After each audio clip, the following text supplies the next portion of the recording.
Pourquoi le marché des cartes Yu-Gi-Oh est encore sous-évalué aujourd'hui? Bonjour à tous, bienvenue sur Yu-Gi-Oh Vintage, la chaîne YouTube dédiée aux investisseurs et aux collectionneurs sur Yu-Gi-Oh! Alors tout ce que je vais vous raconter dans cette vidéo n'engage que moi, encore une fois je ne suis pas conseiller en gestion de patrimoine. Si vous souhaitez placer votre argent, allez voir un véritable conseiller en gestion de patrimoine. Moi je vous parle simplement de bouts de carton, donc évidemment si vous n'avez pas du tout envie de prendre de risques, n'investissez pas dans les cartes Yu-Gi-Oh! Ceci dit, aujourd'hui on va parler donc de la valeur des cartes Yu-Gi-Oh! De manière générale, et je vais vous partager un petit peu ma vision de pourquoi je pense encore qu'aujourd'hui on est très loin d'avoir vu le pic en termes de valorisation des cartes Yu-Gi-Oh! De manière générale, il y a un emballement dans le milieu des cartes à jouer depuis maintenant 2 ans. On l'a vu avec Pokémon, avec Magic, on voit des prix s'envoler.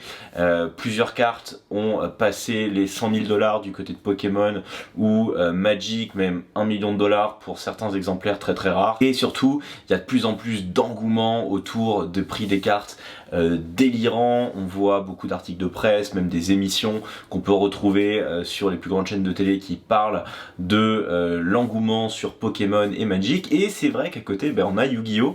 Où on commence à voir déjà une petit frétillement de certaines cartes qui commencent à s'envoler, à valoir plusieurs milliers d'euros, plusieurs dizaines de milliers d'euros, mais on est encore très loin du pic que Magic et Pokémon sont en train d'atteindre aujourd'hui. Alors la question c'est de savoir, est-ce qu'on va être également soumis à la même inflation du prix des cartes dans les prochains mois? Je vais vous partager ma vision dans cette vidéo.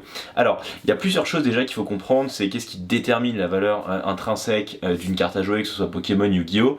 On le sait, le plus gros impact sur le prix d'une carte Yu-Gi-Oh! Hormis sa rareté, le fait qu'elle soit en première édition, version américaine, blablabla, c'est évidemment la valeur nostalgique de la carte en question. Pourquoi? Parce qu'en fait tous ces jeux sont apparus dans les années 90 et beaucoup d'enfants ont passé leur jeunesse à jouer avec ces cartes. Honnêtement j'en fais partie, j'ai baigné dans les cartes Pokémon, dans les cartes Yu-Gi-Oh! Quand j'étais petit, j'ai jamais vraiment lâché le morceau. C'est pour ça d'ailleurs que je me retrouve aujourd'hui à vous faire cette vidéo. Mais évidemment toutes ces personnes là, quand on commence à vieillir, à avancer dans la vie, on aime bien se prendre des petits moments nostalgiques, repenser à notre enfance et de se dire que putain, le monde des cartes Yu-Gi-Oh! Quand on avait 8-10 ans, c'était quand même super cool. Et donc il y a beaucoup de personnes qui vont chercher à retrouver un peu la tendresse de leur enfance et qui vont être prêts à faire des achats un peu d'impulsion pour retrouver pendant quelques heures ou juste avoir l'occasion de mettre la main sur les cartes qui ont fait leur enfance. Du coup tout cet impact nostalgique, plus en fait les générations qui ont connu la naissance de ces cartes avancent dans la vie, plus évidemment elles vont chercher à un petit peu retrouver cet impact nostalgique. Sauf que à partir du moment où il y a un décalage d'environ 20 ans entre le moment où vous avez joué avec ces cartes et que vous souhaitez les récupérer, les cartes entre temps elles ont vécu. On a tous joué avec nos cartes Yu-Gi-Oh! Dans notre cours de récré, on les a abîmées, on les a pliées, on les a déchirées, et ce qui fait que d'année en année il y a très peu de cartes qui ont survécu. Sauf que en parallèle tous les enfants qui ont connu les cartes Yu-Gi-Oh! Ils sont toujours là. Et donc quand à l'époque il y avait un dragon blanc aux yeux bleus pour un enfant, aujourd'hui 20 ans après il y a un enfant toujours dans la tête, mais il reste pas du tout un dragon blanc aux yeux bleus pour tout le monde. Et on va donc se retrouver avec une pénurie de cartes, ce qui fait que quand tout le monde veut la même carte, mathématiquement le prix augmente. C'est exactement ce qu'on voit sur d'ailleurs Pokémon et Magic. La seule grosse différence c'est que Pokémon est né 4 ans avant Yu-Gi-Oh! Et Magic, j'ai pas la date exacte, mais il me semble que c'est né en 94, quelque chose comme ça. Donc pareil, ça a 7 à 8 ans d'avance sur Yu-Gi-Oh!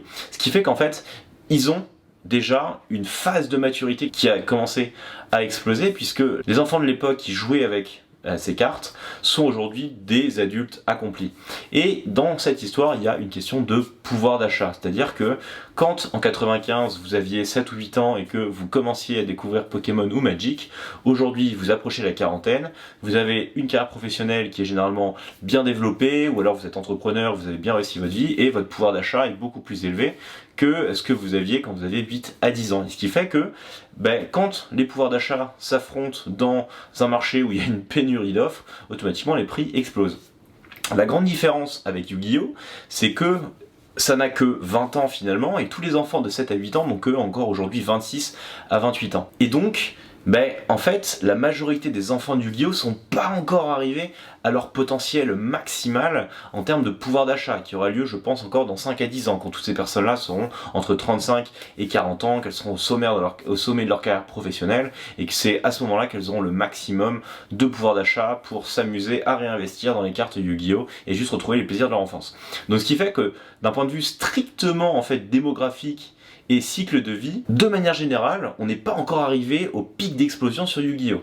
Et pourquoi justement sur Pokémon et Magic on voit aujourd'hui un tel pic, c'est que l'audience en question a entre 4 à 10 ans de plus que Yu-Gi-Oh! Et donc ils ont un pouvoir d'achat encore plus élevé que Yu-Gi-Oh! Ce qui fait qu'évidemment on voit des prix juste s'enflammer, d'autant plus que les cartes ont également 4 ans d'âge en plus, donc il y a encore moins d'exemplaires qui ont survécu, et évidemment ça joue avec le prix des cartes. Donc il y a vraiment cette première étape du cycle de vie qui me fait penser qu'on n'a encore rien vu sur les cartes Yu-Gi-Oh! La deuxième chose, c'est que quand on fait l'analogie avec Pokémon, il y a vraiment une question de rareté qui n'est pas prise en compte et qui, je pense, va vraiment influencer les valeurs des cartes Yu-Gi-Oh! À l'avenir. Pourquoi ? Parce que quand, à l'époque, vous achetiez les toutes premières boîtes de boosters Pokémon, celles qui aujourd'hui se vendent 400 000 $, vous étiez à 99% assuré d'obtenir les meilleures cartes du set. Dracofeu, Tortank, etc. En fait, elles étaient quasiment et systématiquement dans la boîte de booster que vous achetiez. Il y a même des boîtes de booster où vous pouvez avoir 2 Dracofeu. Quand on sait qu'aujourd'hui, un Dracofeu vaut environ 300 000 $, vous vous retrouvez avec 600 000 $, pas mal la vie. Contrairement à Yu-Gi-Oh! Quand vous achetiez votre boîte de 24 boosters, la légende du dragon blanc aux yeux bleus, vous aviez simplement une chance sur 5 en général d'avoir le dragon blanc aux yeux bleus, ou la tête d'Exodia, ou le magicien de ténèbres. Bref, en fait, vous aviez, si on prend le pool des meilleures cartes, vous avez peut-être une chance sur 3 d'avoir au moins une copie du top 3, dragon noir aux yeux rouges, magicien de ténèbres et dragon blanc aux yeux bleus. Ce qui fait qu'en fait, les cartes Yu-Gi-Oh! Intrinsèquement, elles sont beaucoup plus rares que les cartes Pokémon. Et pourtant, aujourd'hui, on voit que les cartes Pokémon qui ont été éditées des dizaines de milliers de fois s'envolent à des prix incroyables. Ce qui fait que forcément, il y a un moment où quand toute cette enfance qui aura grandi, sera devenue adulte, va vraiment chercher à mettre la main sur ces cartes-là, comme il y en avait beaucoup moins qu'à l'époque de Pokémon, c'est certain, il va y avoir une grosse inflation sur les prix. Alors, certains diront oui, mais Pokémon était beaucoup plus répandu à l'époque, beaucoup plus de personnes qui ont grandi avec Pokémon, qui ont grandi avec Yu-Gi-Oh! C'est vrai que Pokémon a une notoriété beaucoup plus grande que Yu-Gi-Oh! Et donc, peut-être effectivement que le pool d'enfants à l'époque était beaucoup plus grand sur Pokémon que Yu-Gi-Oh! Et donc il n'y aura peut-être pas une explosion aussi forte. Mais ce qui est sûr, c'est que cet impact de la rareté sur les cartes Yu-Gi-Oh! A été beaucoup plus important sur Yu-Gi-Oh! Que sur Pokémon. La troisième chose qui me fait penser que les cartes Yu-Gi-Oh! Vont également augmenter, c'est l'usage en fait que on a eu quand on était enfant, et en fait même la destination des cartes Yu-Gi-Oh! De manière générale, c'est-à-dire que en fait les cartes Pokémon, finalement le jeu de tournoi a jamais vraiment été très développé. Alors il y en a qui vont me dire mais non, mais c'est pas vrai, tu racontes que des conneries, il y a plein de championnats Pokémon. Oui, c'est vrai, mais disons qu'à la base le motif de Pokémon, c'est attraper les tous. Donc ça a toujours été finalement un jeu de collection, ce qui fait qu'il y a eu beaucoup plus de personnes, ce qui fait que lorsqu'ils ouvraient leur Dracofeu ou leur Tortank, ils avaient plus tendance à le mettre au classeur, boum, tagadang, ça reste au chaud et ça reste en bon état. Alors que Yu-Gi-Oh! Duel de monstres, on faisait des duels, ce qui fait qu'on allait jouer dans la cour de récré avec notre dragon blanc aux yeux bleus, qui aujourd'hui vaut une fortune, mais finalement il y a beaucoup d'exemplaires qui ont été ravagés, déchirés, etc.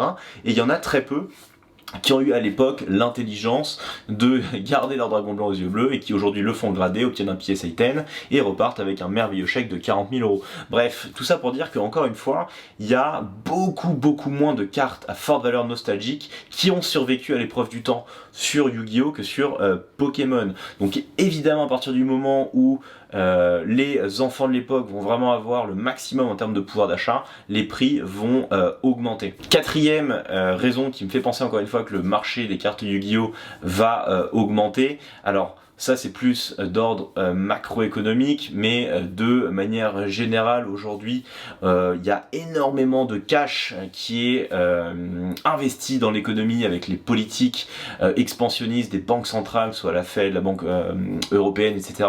Il y a beaucoup de cash qui sont investis dans l'économie et il y a quand même un paquet de monde qui se retrouve avec beaucoup de cash et qui savent pas vraiment quoi en faire.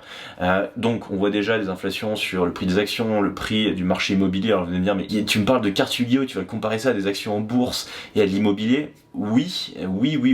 C'est comme pour les bouteilles de vin ou les personnes qui collectionnaient les timbres à une certaine époque. Il y a un moment, dans des stratégies de diversification, quand vous avez beaucoup d'argent, vous souhaitez investir dans des actifs un petit peu plus risqués. Et dans la panoplie des gens qui ont beaucoup d'argent, il y aura forcément des personnes qui ont grandi avec Yu-Gi-Oh et qui vont être prêts à taper assez fort pour mettre la main sur les meilleurs items. Donc, d'un point de vue même global et économique, il y a tellement d'argent qui est investi dans l'économie et en plus aux États-Unis en ce moment, où l'État distribue à l'appel des chèques de 1400 $, c'est open bar.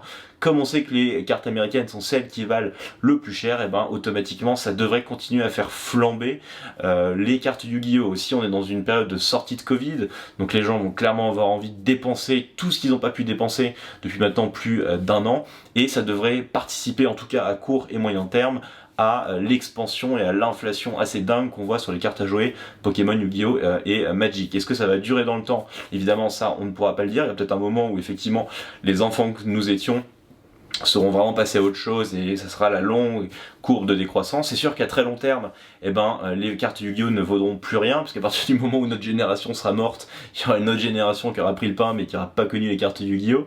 Donc évidemment ça va disparaître, c'est comme les timbres ou les pièces de monnaie. Il y a certaines catégories qui ont complètement disparu alors qu'elles valaient des fortunes à certaines époques, simplement parce que les générations sont mortes. Mais bon, d'ici là, à ce que notre génération meure, je pense qu'il y avait encore 50 à 60 ans d'avance, donc ça, à la limite, on a le temps. Par contre, si vous souhaitez construire un capital pour vos enfants, évidemment, n'investissez pas dans les cartes Yu-Gi-Oh! Il va y avoir quelques problèmes. Voilà, c'est tout pour cette vidéo. Je suis curieux de savoir ce que vous pensez en commentaire. N'hésitez pas à me partager un peu vos impressions. Est-ce que vous pensez que vous aussi, le prix des cartes Yu-Gi-Oh! Va continuer de grimper? Si oui, jusqu'où? Et si vous pensez que c'est pas le cas et que ça va s'effondrer, je suis curieux aussi de savoir votre avis. En tout cas, si cette vidéo vous a plu, abonnez-vous. N'hésitez pas à la partager, commenter, liker. Et puis, je vous dis à très vite pour une nouvelle vidéo sur les collections et les investissements dans le monde de Yu-Gi-Oh! Ciao!